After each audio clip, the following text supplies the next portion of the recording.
Good evening, welcome to North West Tonight with Annabelle Tiffin. Our top story, the illegal super strength vapes that can cause children to collapse. We're out with the team stopping them being sold.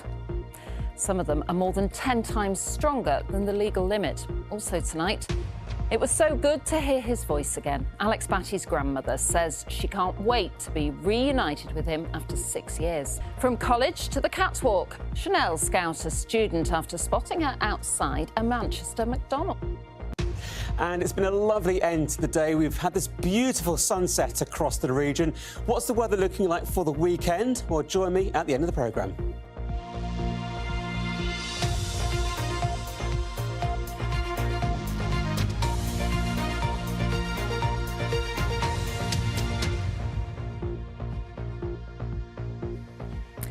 $2,000 dangerous illegal vapes, some more than 10 times stronger than the legal limit, have been seized by trading standards officers in Rochdale to stop them getting into the hands of children. In one store, they found a stash of super-strength vapes hidden in a secret compartment in a wall. Greater Manchester Police say vapes are becoming an alarming tool to exploit children. Our social affairs correspondent, Abby Jones, was given exclusive access to Operation Vigilance and the team leading the crackdown. 3:30 in the afternoon and children are hanging out after school in Rochdale. Some of them, primary school age, are openly vaping. We can't show their faces because of how young they are. Then we meet this teenager. She turned 18 last month but has been vaping since she was 16. She says her age has never stopped her. You can just go into any shop and they'll just serve you. So it's easy? Very easy. There's like 10-year-old kids just go in shops and they'll just serve you. You never get asked for ID? I've never been once asked for an ID. She shows me a social media site where vapes can be ordered online to your door, like a takeaway delivery. You can just message them and be like, drop me an e-cig off here, whatever e-cig you want, and then they'll just bring it to you. This is the Sunrise team, made up of police, trading standards, children's services, leading the way nationally in tackling child exploitation. Tonight, it's targeting shops selling vapes to children. You go in the shop, try and buy a vape, any vape that you want. A teenage tester's sent into a store. Minutes later, he's back with a vape. So they give you one, yeah? So they've not charged, they've not ID'd you or anything like that. That seemed frighteningly easy. This is one of our biggest worries. You've got 14, 13, 15-year-old children going in shops, getting vapes. We'll go around tonight, there'll be a lot of shops that do sell to these underage children. A short drive away, the teenage tester does get another sale. So you've got another one? So take it didn't ID you. But the team are also looking for illegal vapes, super-strength, potent e-cigarettes that are particularly harmful to children. And in this store, they hit the jackpot, a secret stash in a hidden compartment behind a wall. The sort of sophistication they go to hide it. You can see my colleagues pulling the tap underneath. That's lifting the panelling up where these are hidden. These are 4,000 plus puffs, really strong, so that's 6 times over the legal limit. And they're advertising it as Skittles as well. How worrying is it if a child gets hold of one of these? Very, because you don't know what's inside them. It could be anything, they've not been tested. And we've had occasions where children have collapsed at schools because they've been inhaling these. So these are all the vapes that we've seized this afternoon. As a general rule, we look for compliant vapes being 600 to 800 puffs. Some of the ones that we've seized today are 10,000 puffs. So that is incredibly strong, isn't it? Yes, it is. And as you can see from the colours and the flavours, these are all really child appealing. So that's what we're worried about, that these are getting into the hands of children. As well as being really harmful for children's health, police say these vapes are also being used for a more sinister purpose, to encourage children into criminal and sexual behaviour. Vapes now, because they're so easy to get, become a big tool for sexual exploitation and criminal exploitation. Young girls have been into shops to buy vapes, but it becomes the case that the shop owners are asking for sexual favours in return for vapes. Local drug dealers, they get young males to start by selling vapes to the friends, and they sort of do it as a test then. So then it shows if these children are capable of selling, making money, and then that's when the drugs take over. The Sunrise team can target physical shops, but what about the online dealers?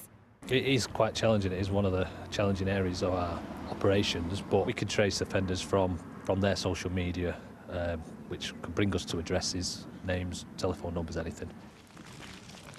More illegal vapes are carried to the van. These are now out of reach of children, but the team know more are out there. It's not just a problem in Rochdale, it's a nationwide problem. So we're going to continue doing these operations to disrupt the exploitation, obviously, and protect the vulnerable children.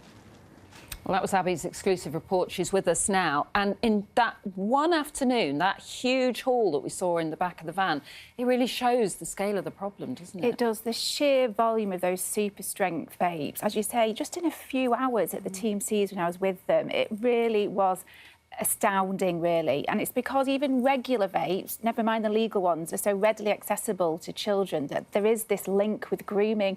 There have been several big grooming cases, haven't there? Some in Rochdale, and those were often centred around takeaways, with children being offered free food and drink in return for sexual acts. But police say that vape shops, some of them, are now honey traps for vulnerable children. And the big thing now is to be proactive and to educate shop owners and parents about the signs of child exploitation. Now, the government has been doing this big consultation into a crackdown on youth vaping. That closed last Wednesday. Proposals include restricting bright-coloured packaging and flavours and banning disposable vapes. So there may soon be some legislation also that may help. Well, we'll keep an eye on that. Abby, thank you very much. Next tonight, the authorities in France say they've been speaking to a 17-year-old boy from Oldham who went missing in 2017. Alex Batty turned up on a remote road in southern France, where he was picked up by a motorist. He'd spent the past 6 years living as part of what he's described as a spiritual community, along with his mother and grandfather. Here's the latest with Juliette Phillips. Happiness and relief. Alex Batty's grandmother has described her emotions to learn that her grandson, who's been missing for 6 years, has finally been found. Alex disappeared aged 11 during a holiday with his mother and grandfather, neither of whom are his legal guardians. He was found on Wednesday walking on this road in the foothills of the Pyrenees. He had decided to leave his mum when she wanted to move to Finland. Talked about a spiritual community. He has not mentioned the term of cult. We still need to find out more about the exact details, but there were apparently a phobia around certain elements of life, which meant that the family would travel in a community around 10 people. Alex's grandfather, who had been with him and his mother, is said to have died around 6 months ago. The French prosecutors have now passed the case on to Greater Manchester Police. Alex has spoken to his grandmother back in Oldham for the first time in 6 years. In a statement, she said it was so good to hear his voice. The young man and Alex's grandmother spoke on a video call last night, and whilst she is content that this is indeed Alex, we obviously have further checks to do when he returns to the United Kingdom. Our main priority now is to see Alex returned home to his family in the UK, and our investigation team are working around the clock with partner agencies and the French authorities to ensure they are all fully supported. GMP say the priority now is Alex's welfare and reuniting him with his grandmother. Greater Manchester Police have said Alex, who is now 17, remains in Toulouse, where he is being well looked after by the French authorities. It's hoped he could be returning to Oldham in the next couple of days. Juliette Phillips, BBC North West Tonight.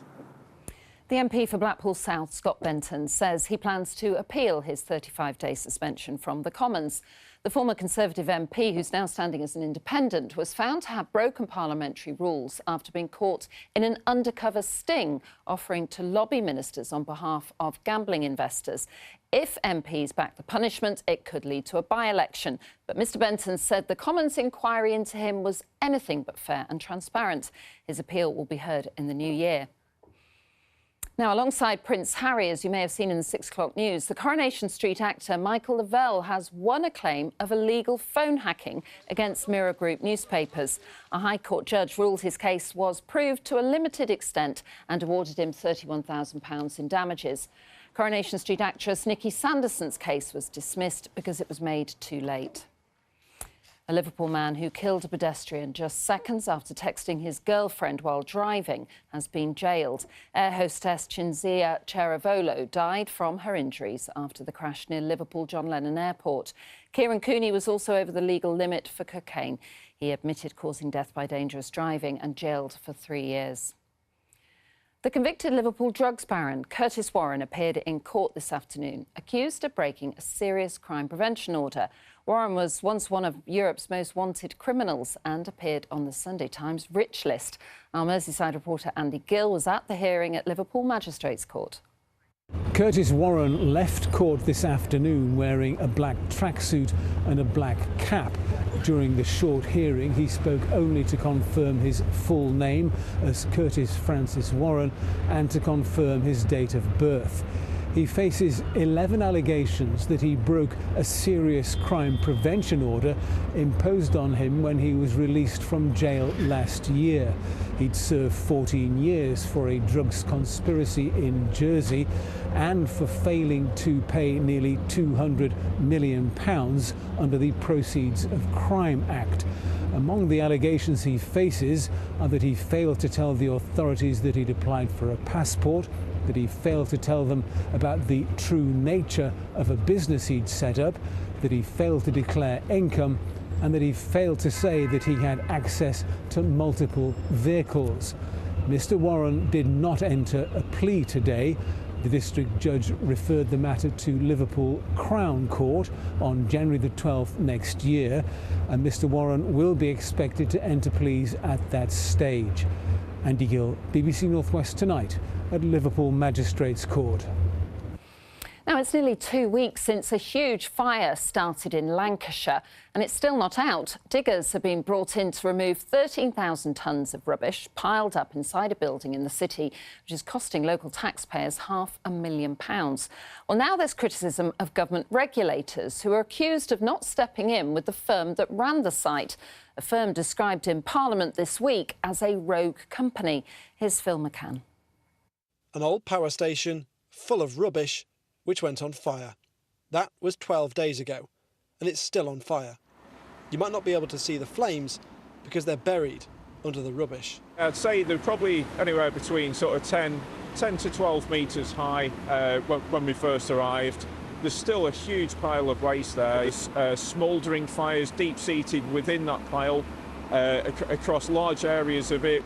Firefighters and contractors have been spending the last 12 days removing piles of smouldering waste from inside the building to a new pile here outside the building, but you can see the scale of what they've been faced with. They've had to remove a roof to do it, they've had to demolish buildings, and they've had to remove all of this waste which was piled up outside. They've also had to remove this entire side wall to be able to fight the fire. They had to chop trees down too. I could see clothes, toys, building rubble. It's all being put into lorries and taken away. That's been paid for by Lancaster City Council. The company that ran this site, A1 Superskips Limited, went into administration last year. Its existing directors couldn't be contacted today. In Parliament this week, the local MP called the firm a rogue company, which she said had walked away. But she wants the government to pick up the tab, not local taxpayers. I'm going to try and argue that we should be reimbursed that money because that needed to be spent immediately. It was an emergency. The government's told us it's considering the request. The Environment Agency says it has an ongoing criminal investigation into the previous operations at the site and waste storage. That's an area it regulates. The Environment Agency did not do any enforcement level that actually worked, and either the Environment Agency needs more powers or it needs to use the powers it's got. This could have been dealt with years ago. A man arrested by police on suspicion of arson last week has been released on bail. The fire service say the fire here could be out in a week, but the costly clean-up will have to continue. Phil McCann, BBC North West Tonight, Lancaster. Now, it seems impossible to say this, really, but it'll be 5 years next month since our friend and colleague Diane Oxberry died. But her legacy lives on through the work of the charity established in her name. And the Diane Oxbury Trust, of which Roger and I are both patrons, has two new high-profile supporters. Footballer turned presenter Dion Dublin and his wife Cheryl are backing a campaign to spread awareness of the symptoms of ovarian cancer. Roger has been talking to them and Diane's husband Ian, and he began by asking if it seems like 5 years since Diane died. No, it doesn't. It's gone so quickly, the time. And it's, you know, it's hard to believe that 5 years later we're still talking about her and she's still remembered. And, you know, through her legacy, she's still having an effect on people's lives. And Cheryl and Dion, that's where you come in. I mean, Dion, obviously very recognisable from the television, from your football career, but Cheryl, I guess it's because of you that you're really behind this. Just tell us your experience with ovarian cancer. I seen Diane's story on the news and it really resonated with me because Diane was the same age as my mum when she passed away, and she unfortunately had the same. She got diagnosed and then she died 3 weeks later. So the story really hit home for me and Dion, and we just thought we wanted to get behind and raise awareness as much as possible as well. As soon as we spoke to Ian, and it was just like, hold it a minute, this is far too similar to Cheryl's experience as well, and that was it. We jumped on board and we said, let's get something sorted, let's get this awareness out there, and let's do what we can to help. And you know, I have a little platform, and I'll just bang everything on there, and I need people to know that, you know, don't be frightened to ring the doctor or go to the doctors or get checked if the symptoms aren't right. You don't delay. And that knocking on the door, Ian, is so important, isn't it? Because Diane, I don't think we knew in the office how much she was struggling, but we knew she was struggling. Well, she'd shown signs of being poorly, sort of from, I'd noticed in August, September, but nothing sort of like, you know, that was so drastic that you thought we'd need to go to hospital. She did that Pudsey walk. Exactly, she did that Pudsey walk, yeah. Just and it was, like you said, Cheryl, about your mum, it was put down to IBS and various other things, and it was, I'm not saying it was dismissed by the GP, but there was an element of, it's fine, it's just a stomach problem. And, you know, by the time that we discovered that she had cancer, it was far too late. It was stage 4, and I'm sure it was the same for your mum, yeah. Well, my mum went to the GP and she was told possibly irritable bowel syndrome and things like that, and that went on for maybe 12 months. So then hopefully the campaign can raise awareness, and if more people know and they know what to look for, then it'll help. It's all about spreading the word, and that's the acronym, isn't it? Yeah, spreading the word. Weeing more often, overly bloated, reduced appetite.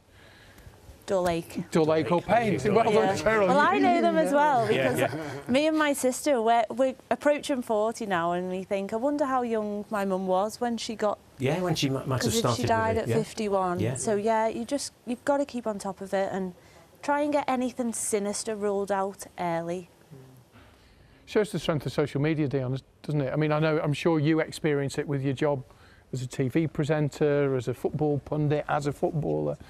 But it can be a force. It's not necessarily a bad place. It can be a force for good. Yeah, if used in the right way, then you know it's perfect for me to use my platform for this. You know, because a lot of people are going to see it, and hopefully a lot of people are going to react to it, and a lot of people are going to learn from it as well and go, oh, that sounds like something that I may be feeling right now. I'm going to go and get it checked. And coming up to Christmas, Ian, I guess every day is a difficult day, isn't it? But is Christmas more difficult? Yeah, very much so, because it was exactly this time of year 5 years ago that I took Diane into A&E, and it was just cascaded from then.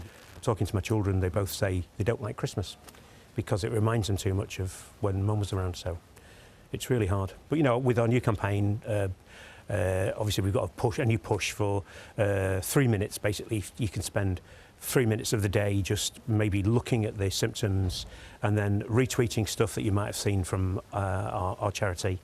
That's going to help somebody. Ian, thank you very much. Cheryl as well, and Dion, thank you for your time.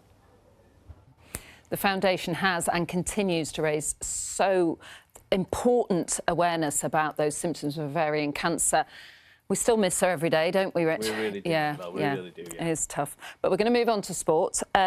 Liverpool-Manchester United. It's always a huge game in the footballing calendar, isn't it? But recently, I guess it has been a bit of a mismatch, isn't it? So, I mean, Manchester United, last year, they're going to Anfield again this weekend. They must be getting a bit worried. The pressure is definitely on Erik ten Hag. Manchester United out of Europe, as you know. Suspensions and injuries as well. They'll be trying to find a way to compete against top of the table Liverpool. Jurgen Klopp's side have been perfect at Anfield in the Premier League, but despite differing fortunes for the two teams, there's still plenty at stake for both.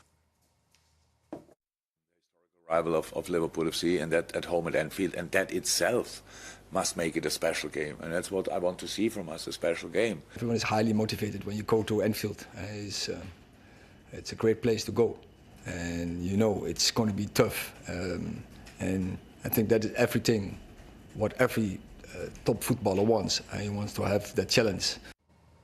Everton have delayed the move to their new £760 million stadium at Bramley-Moore Dock from the end of next year to the start of the following season in August 2025. The club has stressed construction is on track, but a consultation of 10,000 fans found they didn't want a mid-season move next December. Everton are away at Burnley in the Premier League tomorrow, with manager Sean Dyche making his first return to his former club. Elsewhere, Manchester City host Crystal Palace and are still without the injured Erling Haaland. Back to Sunday's Liverpool-United clash now, of sorts, and the story of how United legend stepped up for one of his Anfield opponents. Former Liverpool defender Andre Wisdom says Wayne Rooney helped him get back on the pitch after he was stabbed in 2020. Andre took some time out after the attack, but is now playing again with non-league Warrington Town, where he signed a deal until the end of the season. And as I found out, he's hoping it will be the first step back to the big time. For Andre Wisdom, his journey back onto a football pitch has been long and hard. It's not always a physical battle. I think the biggest one is within yourself and mentally and stuff like that. And I overcame that, and that's why you see me here today, full of joy. Joy that he took into his football career, with first Liverpool and then the likes of West Bromwich Albion, Norwich City and Derby County. And it was while he was a player at Derby 3.5 years ago that he was stabbed after a party. Injuries that weren't life-threatening, but an incident that was life-changing. To not be as fast, as strong, when I'd say I was at my fighting weight and I was at my peak, probably physically, that was a little bit tough. You've had a lot of support here, Andre, from Warrington Town. Who else has supported you within football players that you've played with before? One was Rooney. He chipped in with picking me up a few days. Yeah, that was great. It was a bit surreal, to be fair. I was thinking, no, I've got Wayne Rooney as my driver, basically, for free as well. So that helped. Yeah, it would have been a bit rough if he charged you, wouldn't petrol, it? Yeah. But yeah, no, that was nice of him. There was so much support. Is the fire burning as strongly as ever? Because I know you're not doing this for money. You do have plenty of money. But is the fire burning as strongly as ever to try and get as high as you can? Yeah, no, 100%. I don't come here for money or just to have a laugh. I come here to win, and I think that's why I enjoy it even more, because all the lads and the manager and the chairman, they're all on the same, heading towards the same goal. Do you believe you can play, let's say, in the Championship again? Yeah, 100%. I do believe I genuinely can do that. And for the former England under-21 player, who knows, the twilight of his career may still be one where he's able to shine. Let's hope so. Best of luck to Andre in Warrington Town, and Annabelle to Sale Sharks, who are at Leinster in the Champions Cup on Saturday. Richard, thank you very much indeed. Now, last week we reported on how Chanel turned a Manchester high street into a catwalk. Well, before the event, a college student from Hume was stopped on the street by fashion scouts and asked to model for the famous brand. Molly Brewer takes up the story. We were going to go to McDonald's to maybe get a drink or something, and it was like at that moment where I was stopped. At this point, I'm like quite taken aback. I sort of had my doubts about it. I thought maybe it's a scam or something. From then, it sort of snowballed, I guess, into the Chanel thing. Tell me how do I feel? Tell me now, how do I feel? It was quite an exciting time, and some parts of it felt almost dreamlike. I think it's really important to represent girls in Manchester, especially considering that Chanel's such a big brand with such influence around the world. And for them to sort of focus on Manchester really means a lot, I guess, to the people here, especially girls. pictures of me on Chanel's Instagram actually came out on my birthday, and I had teachers stopping and congratulating me, and people at school just genuinely being really supportive, and it was a really good birthday present, I guess. I want to be a lawyer, especially a corporate lawyer. I go to a private school, but I'm on a bursary there, so, you know, I just didn't think someone from my background could go on to work with Chanel. She looks brilliant, doesn't she? And very humble about it as well. Right, Simon is here with the weather. How's it looking? Well, we had a fabulous sunset this evening. I don't know if you saw that at the top of the programme there. Some lovely photos from our weather watchers being sent in to us. Look at those orange skies, really quite beautiful. Now, as we go through the next few days, it is going to stay really quite cloudy. And with that, there could be some rain, some drizzle at times. But through tonight, it's pretty dry. There is a lot of cloud around out there, but it's going to be mild. Temperatures in the Isle of Man getting up into double figures. 11 Celsius here, but typically overnight temperatures about 7 or 8 degrees Celsius. So then, for the start of the weekend, it starts off really quite cloudy. We could see a few showery outbreaks of rain affecting the North Pennines. Further south, maybe a few breaks in the cloud, particularly around parts of Cheshire towards Greater Manchester. But look at those temperatures, above the average for the time of year, about 11 or 12 degrees Celsius. Now, going into Sunday, high pressure is keeping things really quite settled. It's the far northwest of Scotland that will see the majority of the rain into Sunday, but this weather front will gradually move its way a bit further southward throughout the day on Sunday. So I think we could see a bit more in the way of some patchy rain affecting parts of Cumbria, North Lancashire. But for most, again, on Sunday, it's going to be a dry day and there'll be some brighter spells, particularly the further south you are. But again, those temperatures getting up to about 11 to 13 degrees Celsius. As we go into next week, temperatures will start to fall down a little bit more. You can see that milder air being gradually pushed away to the south. That will allow these more northwesterly winds to move their way in. So it's not going to be desperately cold, but temperatures will start to drop a little bit. It's going to be quite unsettled as well as we go through next week. Temperatures then, as we go into Saturday next week, will start to fall. And then for Christmas Day, I know it's 10 sleeps away.